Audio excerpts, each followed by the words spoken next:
Greetings everyone, Stefan is here. Welcome back for another video. I have a very interesting device here from Tonor. This is the Tonor TA20, which in today's video, we're gonna test it with Shure SM7B, which we all know needs around 59 to 60 dB of gain in order to run this microphone properly. So this is a quick disclaimer now. Tonor sent this microphone preamp for free in exchange of this honest opinion. So no early access was given. You see the video for the first time, they see the video for the first time as well. No money has been exchanged. This is not paid endorsement. And now let's start with this interesting review now. This is the Tonor TA20, which is gonna give you 20 dB of clean gain.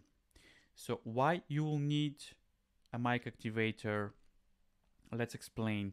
So as you know, the Shure SM7B needs up to 60 dB of gain. Most of the audio interfaces, they come with 45 to 55 dB of gain, which is completely fine to run the Shure SM7B with your audio interface. But the problem comes after. When you crank the full max of your audio interface, your preamp starts to make noise. So you're gonna see that in the video, and that's why the mic activators, they come in the middle. Instead to crank your audio interface to 100%, you're gonna use probably about 70%, maybe 50%, and that's why this comes in the middle. So the noise will be reduced and you're not gonna have this hiss in your recordings. In order to explain that, we're gonna test that in today's video. The SM7B is connected to Vocaster 1, and this is pretty okay recordings. I mean, the sound is pretty good. No post-processing will be added when we test the Tonor TA20. And most of the people, they say, no, we don't have to use a mic activator. There's a lot of choices there. There's a Cloud Lifter, there's a Dynamite, there's a Clark Technique, there's so many options. Probably I forgot some of them, but the Cloud Lifter one is the most popular one, and I think it's like $100, £100. This, by the way, is gonna cost you around $70. I'm gonna leave a link in the descriptions down below if you like to purchase this. But the mic activator is good to use when your audio interface it's not very good with the preamps. So we're gonna test that now. And now let's have a look now quickly the unboxing of this Tonor TA20. The packaging actually is pretty good. Comes with this interesting box, as you can see. Also we have a user manual. Something very interesting is the build quality of this device is excellent. I don't know how they made to do that, but it's excellent. I really love this build quality, and you're gonna love it as well. The build quality is excellent. Amazing job, Tonor. And also something very interesting, which I never see this before. There's a light which lights and shows us that this device is connected, which this is pretty good in my opinion. I never see this before. I think it's amazing. It's a very good touch. Well done. And now let's test now this Tonor TA20. Let's connect it to SM7B, and I'm gonna show you how is the sound and also the levels. All right. Wow. This is interesting. This is very interesting, guys. So this is the Tonor TA20 connected to Vocaster 1.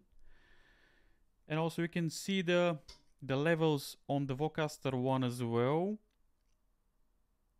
And I'm 50%. And as you can hear, this is quite loud. This is quite loud. What actually we need is to have a good sound. We don't have to make our preamps in our interface tired.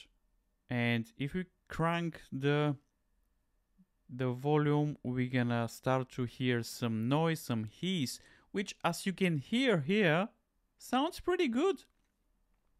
And just quick to see what is the levels. We have -12, which is perfectly fine for this recording, in my opinion. And the sound is pretty nice. I'm gonna be quiet for a couple of seconds just to hear if there's any noise. My window is open. The fan of my MacBook is kicking off, which is good, just to hear how is the floor. So I'm gonna be quiet for a couple of seconds. And the train is passing. Classic.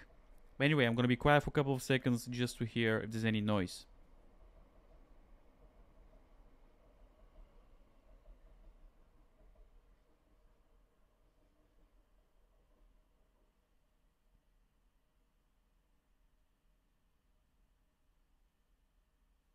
As you can hear, this is pretty good. This is pretty good, guys. I mean, end of the day, this is what we want.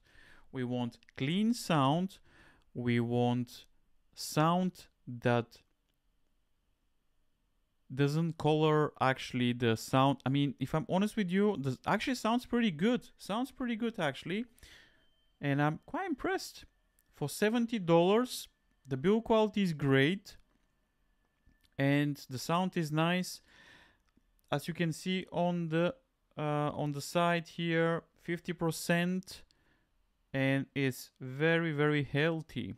What I'm gonna do next is I'm gonna remove the Tonor TA20, and we're gonna use the same settings. I'm gonna leave the sound on a 50%, exactly on the middle here, and we're gonna hear the difference. Let's do that now. So let's see what is the difference. All right, so now this is the Shure SM7B. As you can see and hear, I didn't change anything, just remove the cables from the Tonor TA20, and this is the sound. As you can see, this is not connected. What I did is just remove the cables, and this is the SM7B connected to Vocaster 1 on a 50%. As you can hear, the difference are quite massive. What I'm gonna do is I'm gonna volume a little bit the Vocaster 1 just to see how is the sound. And as you can hear, it's a massive difference. So let's crank this baby a little bit up. In order to have a good sound, we need to crank this at least to 80%, maybe 70%. That's massive, massive difference, as you can hear. Quite impressed actually about this little guy here. Tonor TA20, amazing build quality. And the sound, as you can hear, is pretty good. I'm gonna hook up again this Tonor TA20 in a second again, because I'm very surprised actually that this works pretty well. Again, this is the Vocaster 1, and as you can hear, I'm gonna crank a little bit more the volume just to see the difference. And also, the best thing to hear if there's any difference to wear headphones. I don't think that the Tonor TA20 colors the sound. I think makes it a little bit more richer. I'm gonna crank this down again. Okay. What I'm gonna do now is I'm gonna connect the Tonor TA20 again, and I'm gonna leave it on a 50%. Okay, this is 50%. Let's connect it now. Probably don't hear me very well, but it's good to know if this actually works. So let's do that now. All right. Wow. This is crazy. This is crazy. Okay, so as you can see and hear, I didn't touch nothing. 50%. What I did is just connect the Tonor TA20. And in order to connect that, you need a 48 phantom power, which is here. So I'll explain the 48 phantom power in a minute. But yeah, the sound is very decent. And as you can hear, I don't have to volume crank my audio interface even 60-70%, 50%. And as you can hear, will give you about 20 dB of clean gain. Yeah, quite impressed about this little guy here. And now I'm going to show you how to connect the Tonor TA20 to your audio interface and to your microphone. You will need 2 XLR cables in order to do that, as you can see here. So you just plug one of the cables, just follow my steps, and this is how you connect your mic activator to your audio interface and to your microphone as well.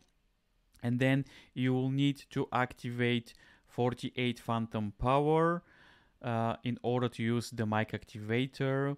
So any audio interface, probably most of the audio interfaces that come with a 48 phantom power, make sure you connect the cables and then enable the 48 phantom power. Otherwise you will not hear any sound. But yeah, I'm impressed actually about this little guy here, Tonor TA20. If you have any questions, please leave it in the comments below. Massive thank you to Tonor for sending this device for a review. Link in the description if you decide to purchase this device. You can hear the difference, the sound. Let me know in the comments below if you have any questions. Thank you for watching, and I'll see you in the next video.